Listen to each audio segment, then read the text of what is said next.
സേമിയ പായസം ഒന്ന് കുടിച്ച് നോക്കി അഭിപ്രായം പറയാം. പൊളി സാധനമാണ്. എല്ലാവരും ഒന്ന് ഉണ്ടാക്കിയിട്ട് അഭിപ്രായം പറയാം.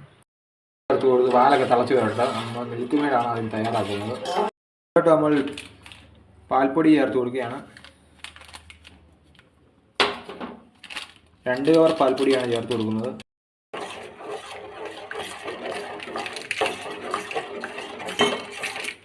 ആവശ്യത്തിനുള്ള പഞ്ചസാര ചേർത്ത് കൊടുക്കുകയാണ്.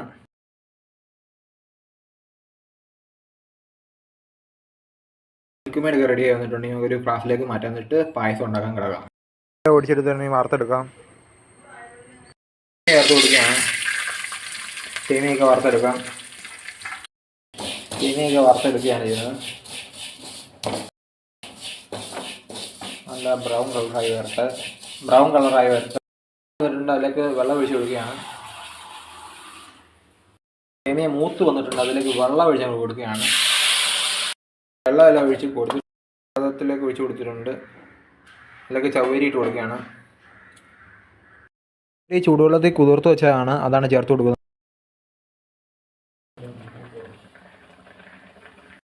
വേവായിട്ടുണ്ട്. അതിലേക്ക് പാല് ചേർത്ത് കൊടുക്കുകയാണ്. പാലിൽ കിടന്നാണ് നമ്മുടെ സേമിയ റെഡിയായി വരേണ്ടത്.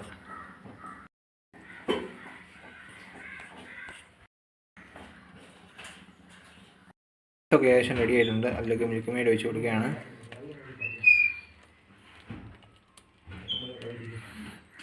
മിൽക്ക് മെയ്ഡൊക്കെ ചേർത്ത് കൊടുത്തു. അതിലേക്ക് മിൽക്ക് മെയ്ഡൊക്കെ പിടിച്ച് വരട്ടെ. മിൽക്ക് മെയ്ഡ് ചേർത്തു. മധുരത്തിൻ്റെ കുറവുണ്ട്. അല്പം പഞ്ചസാരയോടെ ചേർത്ത് കൊടുക്കാം. ചേർത്ത് കൊടുക്കുകയാണ്.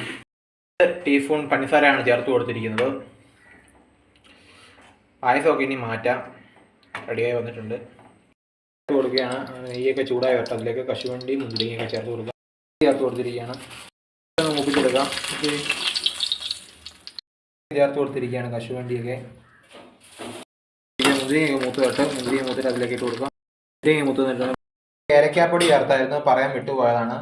ഏലക്കയുടെ ഫ്ലേവർ ഇല്ലാത്തവർക്ക് ചേർത്തില്ലെങ്കിലും കുഴപ്പമില്ല. അടിപൊളിയായിട്ട് പായസം കിട്ടുന്നു. അങ്ങനെ നമ്മുടെ സേമിയ പായസമൊക്കെ ഇവിടെ റെഡി ആയിട്ടുണ്ട്. അടിപൊളി ടേസ്റ്റിലും അടിപൊളി രുചിയിലുമാണ് നമ്മൾ സേമിയ പായസം റെഡിയാക്കിയിരിക്കുന്നത്.